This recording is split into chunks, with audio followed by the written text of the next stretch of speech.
पाठ 11 विशेषण। संज्ञा या सर्वनाम की विशेषता का बोध कराने वाले शब्द विशेषण कहलाते हैं।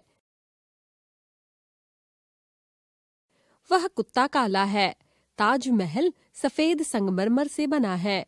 यह आदमी मोटा है। वह गोल मेज है। पृथ्वी का आकार गोल गेंद के समान है। यह लड़की पतली है। उपर्युक्त वाक्यों में काला, सफेद, मोटा, गोल, पतली ये सभी शब्द क्रमशः कुत्ता, ताजमहल, आदमी, मेज तथा लड़की संज्ञा शब्दों के गुण, रंग, संख्या, आकार आदि की विशेषता बता रहे हैं। अतः ये विशेषण है। विशेषण जिस शब्द की विशेषता बताता है उसे विशेष्य कहा जाता है। विशेषण, विशेषता, विशेष्य, संज्ञा, काला, कुत्ता, सफेद, ताजमहल, मोटा, आदमी, गोल, मेज, गोल, पृथ्वी, पतली, लड़की। कुछ शब्द ऐसे होते हैं जो विशेषण शब्दों को भी विशेषता बताते हैं। उन्हें प्रविशेषण कहते हैं। जैसे आंचल बहुत खूबसूरत है, बहुत प्रविशेषण है। विशेषण के भेद। विशेषण के 4 भेद होते हैं: गुणवाचक, संख्यावाचक, परिमाणवाचक, संकेतवाचक या सार्वनामिक विशेषण। गुणवाचक विशेषण: आम मीठा है, मेरा कोट नीला है, अर्जुन अद्भुत वीर थे। इन वाक्यों में मीठा शब्द आम के गुण का, नीला शब्द कोट के रंग का तथा वीर शब्द अर्जुन के गुण का बोध करा रहे हैं। अतः मीठा, नीला और वीर शब्द गुणवाचक विशेषण है। इसी प्रकार अच्छा, बुरा, गोरा, सांवला, अभिमानी, मूर्ख, मीठा, खट्टा, लाल, पीला, काला, उजला, हरा, लंबा, मोटा, पतला, छोटा, बड़ा, सच्चा, झूठा, शक्तिशाली आदि शब्द गुणवाचक विशेषण के उदाहरण हैं। जो विशेषण संज्ञा या सर्वनाम के गुण, दोष, रूप, रंग, आकार, स्थान, अवस्था, दशा, स्वाद आदि का बोध कराते हैं, उन्हें गुणवाचक विशेषण कहते हैं। संख्यावाचक विशेषण: 3 विद्यार्थी विद्यालय जा रहे हैं। कुछ चिड़िया पेड़ पर बैठी हैं। 5 बंदर वृक्ष पर बैठे हैं। इन वाक्यों में 3, कुछ और 5 शब्द क्रमशः विद्यार्थी, चिड़िया और बंदर शब्दों की संख्या बतला रहे हैं। ऐसे शब्दों को संख्यावाचक विशेषण कहते हैं। संख्यावाचक विशेषण निम्नलिखित 2 प्रकार के होते हैं: निश्चित संख्यावाचक विशेषण, अनिश्चित संख्यावाचक विशेषण। निश्चित संख्यावाचक विशेषण: जिन विशेषण शब्दों से संज्ञा की निश्चित संख्या का बोध होता है उन्हें निश्चित संख्यावाचक विशेषण कहते हैं। जैसे 5 घोड़े मैदान में दौड़ रहे हैं, 1 दर्जन संतरे दे दो। अनिश्चित संख्यावाचक विशेषण: जिन विशेषण शब्दों से निश्चित संख्या का बोध ना हो उन्हें अनिश्चित संख्यावाचक विशेषण कहते हैं। जैसे मुझे थोड़े रुपए चाहिए, उसने मुझे कुछ किताबें दी। इन वाक्यों में थोड़े तथा कुछ विशेषण शब्दों से किसी निश्चित संख्या का बोध नहीं हो रहा अथवा ये निश्चित संख्यावाचक विशेषण है। परिमाणवाचक विशेषण: 2 किलो चीनी दो, थोड़ी सी दाल चाहिए, 3 मीटर कपड़ा दो।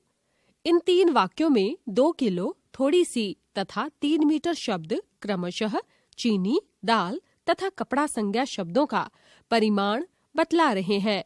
ऐसे शब्दों को परिमाणवाचक विशेषण कहते हैं। जो विशेषण अपने विशेष्य की मात्रा का परिमाण के विषय में जानकारी देते हैं परिमाणवाचक विशेषण कहे जाते हैं। परिमाणवाचक विशेषण के 2 भेद होते हैं: निश्चित परिमाणवाचक विशेषण, अनिश्चित परिमाणवाचक विशेषण।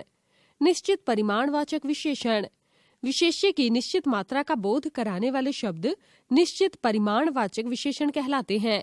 जैसे 5 किलो चीनी के पैसे दे दो, 4 लीटर दूध देना। अनिश्चित परिमाणवाचक विशेषण: जिन विशेषण शब्दों से वस्तु की निश्चित मात्रा का ज्ञान ना हो उन्हें अनिश्चित परिमाणवाचक विशेषण कहते हैं। जैसे मेरे पास काफी आम है, थोड़ी सी चीनी दे दो। यहाँ काफी व थोड़ी सी शब्दों से विशेष्य की निश्चित मात्रा का पता नहीं चलता, अतः ये अनिश्चित परिमाणवाचक विशेषण है। संख्यावाचक और परिमाणवाचक विशेषणों में अंतर। बच्चों, यहाँ आपको परिमाणवाचक विशेषण व संख्यावाचक विशेषण में भी अंतर जान लेना चाहिए। जिन संज्ञाओं की गिनती हो सके उनके लिए संख्यावाचक विशेषण का प्रयोग होता है तथा जिन संज्ञाओं की नाप तौल की जा सके उनके लिए परिमाणवाचक विशेषण का प्रयोग करते हैं। जैसे संख्यावाचक विशेषण, कुछ रुपए तो मैं भी लूंगा, सब बच्चे मैदान में हैं, 3 छात्राएं अनुपस्थित हैं। परिमाणवाचक विशेषण, कुछ मिठाई लाओ, 3 किलो आटा दे दो, थोड़ा सा पानी दे दो। संकेतवाचक विशेषण या सार्वनामिक विशेषण, संज्ञाओं से पहले आकर उनकी ओर संकेत करने वाले सर्वनाम शब्द संकेतवाचक विशेषण कहलाते हैं। इन्हें सार्वनामिक विशेषण भी कहते हैं।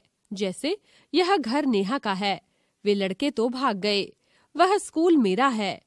यहाँ यह, वे तथा वह शब्द संज्ञाओं से पहले आकर संकेत कर रहे हैं, अतः ये संकेतवाचक विशेषण है। सर्वनाम व सार्वनामिक संकेतवाचक विशेषण में अंतर। जो शब्द संज्ञा के स्थान पर प्रयुक्त हो वे सर्वनाम कहलाते हैं, परंतु जब ये संज्ञा के साथ आते हैं तो सार्वनामिक विशेषण कहलाते हैं। जैसे वे आज यहीं रहेंगे, सर्वनाम। वे बच्चे कहाँ गए, सार्वनामिक विशेषण।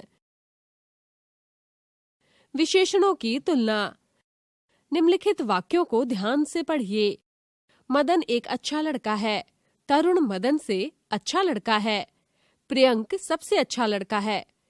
इन तीनों वाक्यों में 3 लड़कों के गुणों की तुलना की गई है।